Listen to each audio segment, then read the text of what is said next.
সন্ত্রাস করে শিবির নারীদের কখনো রুখতে পারবে না। বাংলাদেশের আইন শৃঙ্খলার এমন অস্থিতিশীল অবস্থায় আমরা আজকে এই সংবাদ সম্মেলন করছি, যখন গণহত্যার বিচার নিয়ে প্রহসন ঘটছে, পাইকারি হারে মামলা দেয়া হচ্ছে, চিহ্নিত যুদ্ধ অপরাধী সম্পূর্ণ নির্দোষ হিসেবে বেকসুর খালাস পেয়ে যাচ্ছে। আবার এই সময়টিকে ন্যায় বিচারের উল্লঙ্ঘন ঘটছে বলে আমাদের বর্তমান আইন উপদেষ্টা উল্লসিত হয়ে স্টেটমেন্ট দিচ্ছেন। এই সময়টি এমন একটি অন্ধকার সময় যখন ধর্মীয় ফেসিবাদী শক্তি নয়া ফেসিবাদী শক্তি হিসেবে আবির্ভূত হয়ে গণতান্ত্রিক আন্দোলনকারীদের উপর আক্রমণ করছে এবং অন্তর্বর্তীকালীন সরকার ও তার বাহিনী তা ক্রমাগত মদত দিয়ে যাচ্ছে। এমতো অবস্থায় জুলাই গণঅভ্যুত্থানের ফ্রন্টলাইনার হিসাবে আমরা দায় অনুভব করছি আমাদের সামগ্রিক এই বিচার ব্যবস্থা এবং সারা দেশে ধারাবাহিকভাবে ধর্মীয় ফেসিবাদী হামলার বিরুদ্ধে প্রতিবাদ জানাতে।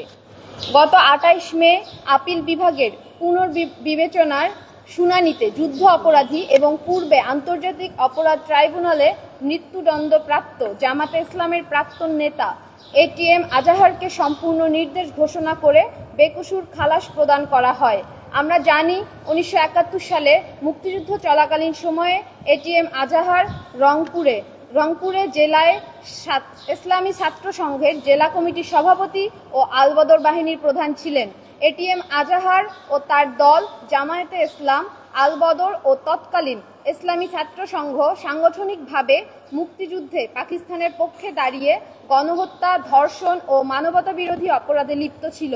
২০১০ সালে আওয়ামী লীগ সরকারের আমলে ১৯৭১ সালের গণহত্যার বিচারের উদ্দেশ্যে আন্তর্জাতিক অপরাধ ট্রাইব্যুনাল গঠিত হয়, কিন্তু প্রথম থেকেই গণহত্যার রাজনৈতিক বিচারের পথে এই ট্রাইব্যুনাল অনুসরণ করেনি। সাধারণ হত্যার ও ফৌজদারি অপরাধের মতো করে তারা গণহত্যার বিচার করতে চেয়েছে, যা বিচারের নামে প্রহসন তৈরি করেছে। কারণ যখন একটি রাজনৈতিক শক্তি প্রতিপক্ষ হিসাবে গণহত্যায় যুক্ত থাকে, তখন সেখানে আলাদা ব্যক্তির ফৌজদারি কর্মকাণ্ড প্রমাণের কোনো অবকাশ থাকে না। সেই মোতাবেক ১৯৭১-এর গণহত্যায় রাজনৈতিক সংগঠন হিসাবে সাংগঠনিক ভূমিকা রাখা জামায়াতে ইসলামী দলের সামগ্রিক বিচার করাই ছিল গণহত্যা বিচারের সঠিক পথ, কিন্তু আওয়ামী লীগ সেই পথ অনুসরণ করেনি। কারণ ক্ষমতাসীন দল হিসেবে তাদের সাথে সংশ্লিষ্ট অনেক ব্যক্তি যুদ্ধ অপরাধের দায়ে অভিযুক্ত হতো।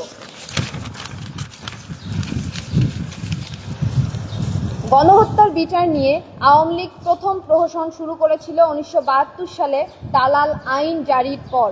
যুদ্ধ অপরাধকে দালাল বলে চিহ্নিত করার মাধ্যমে এই আইনের সমস্যাজনক অধ্যায়ের শুরু হয়।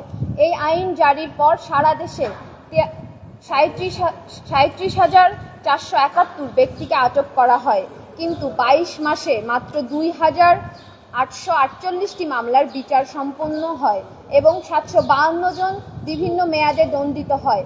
১৯৭৩-এর নভেম্বর তৎকালীন প্রধানমন্ত্রী শেখ মুজিবুর সাধারণ ক্ষমা ঘোষণা করে, যার মাধ্যমে প্রায় ২৬,০০০ বিচারাধীন ব্যক্তি মুক্তি পান। দালাল আইনটি এর ত্রুটিপূর্ণ বিচারিক প্রক্রিয়ার কারণে কোনো যুদ্ধ অপরাধীর বিচার করতে পারেনি।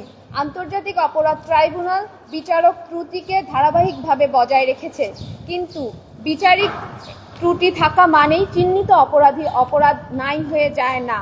বরং জুলাই গণঅভ্যুত্থানের পরে অন্তর্বর্তীকালীন সরকারের দায়িত্ব ছিল আন্তর্জাতিক মানদণ্ডে যুদ্ধ অপরাধের অমীমাংসিত বিচার প্রক্রিয়া সম্পন্ন করা, কিন্তু অন্তর্বর্তীকালীন সরকার সেই ত্রুটিপূর্ণ বিচার প্রক্রিয়াকে বলবৎ রেখে চিহ্নিত যুদ্ধ অপরাধী এটিএম আজাহারকে নির্দোষ হিসেবে বেকসুর খালাস প্রদান করল। আমরা দেখেছি রাষ্ট্রপক্ষের প্রসিকিউটর এই রায়ের পূর্বে সকল প্রসিকিউশনকে অস্বীকার করে পেশাগত অসততা খাটিয়ে বিচারককে প্রহসনের মধ্যে ফেলেছে, আর ফলে পূর্বে প্রসিকিউশন থেকে মৃত্যুদণ্ডপ্রাপ্ত ও ঐতিহাসিক দলিল দিয়ে চিহ্নিত যুদ্ধ অপরাধী এটিএম আজাহার সম্পূর্ণ নির্দোষ হিসেবে প্রতিপন্ন হয়েছে। এই ত্রুটিপূর্ণ বিচারিক প্রক্রিয়ায় এই সরকার জুলাইয়ের গণহত্যাকারী আওয়ামী লীগের বিচার কার্য সম্পন্ন করার প্রক্রিয়া শুরু করেছে। আমরা শঙ্কিত যে ২৪-এর চিহ্নিত গণহত্যাকারী আওয়ামী লীগও একই বিচারিক ফাঁদে নির্দোষ হিসেবে পুনর্বাসিত হবে। স্বভাবতই জামায়াতে ইসলাম নামক রাজনৈতিক গোষ্ঠীর স্বার্থ রক্ষার এই রায় নামক প্রহসনকে আইন উপদেষ্টা আসিফ নজরুল ন্যায় বিচার বলে অভিহিত করলে বাংলাদেশের গণতন্ত্র মনস্ক মানুষ তা মেনে নেয়নি।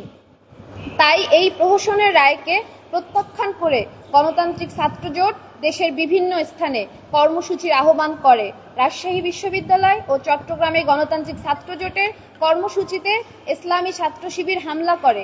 রাজশাহী বিশ্ববিদ্যালয়ে বিপ্লবী ছাত্র যুব আন্দোলনের রাবি শাখার আহ্বায়ক তারেক আশরাফ, বাংলাদেশ ছাত্র ইউনিয়ন রাবি শাখার কোষাধ্যক্ষ কায়সার আহমেদ ও দপ্তর সম্পাদক সৈকত ইমতিয়াজ, বিপ্লবী ছাত্রমৈত্রী রাবি শাখার সাংগঠনিক সম্পাদক শাহরিয়ার আলিফ এবং ছাত্র গণমঞ্চ রাবি শাখার আহ্বায়ক নাসিম সরকার।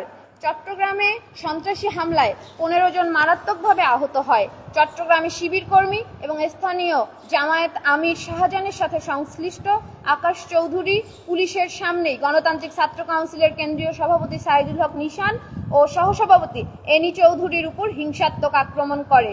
এই আক্রমণের ভিডিও সোশ্যাল মিডিয়ায় ছড়ানোর মাধ্যমে আমরা জানতে পারি এই আকাশ চৌধুরী একজন চিহ্নিত হামলাবাজ। এর আগে একইভাবে ভিন্ন মতে আন্দোলনকারীর উপর যে হামলা করেছে, কিন্তু সরকারের পুলিশ বাহিনী এই হামলাবাজকে কোনোবারেই আইনের আওতায় আনেননি। দীর্ঘদিনের ফেসিবাদ লড়াইয়ের নেত্রী চট্টগ্রামে জুলাই গণঅভ্যুত্থানের নারী নেত্রী এনি চৌধুরীর উপর আক্রমণ করে সন্ত্রাস করে শিবির নারীদের কখনো রুখতে পারবে না। চট্টগ্রামের আহতদের মধ্যে রয়েছে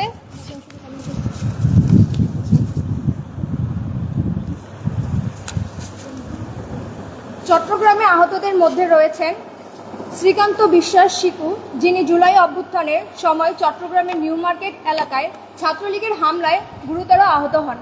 সেদিন তাকে মৃত ভেবে রাস্তায় ফেলে রেখে যান হামলাকারীরা। দীর্ঘদিন চট্টগ্রাম মেডিকেলে চিকিৎসাধীন ছিলেন তিনি।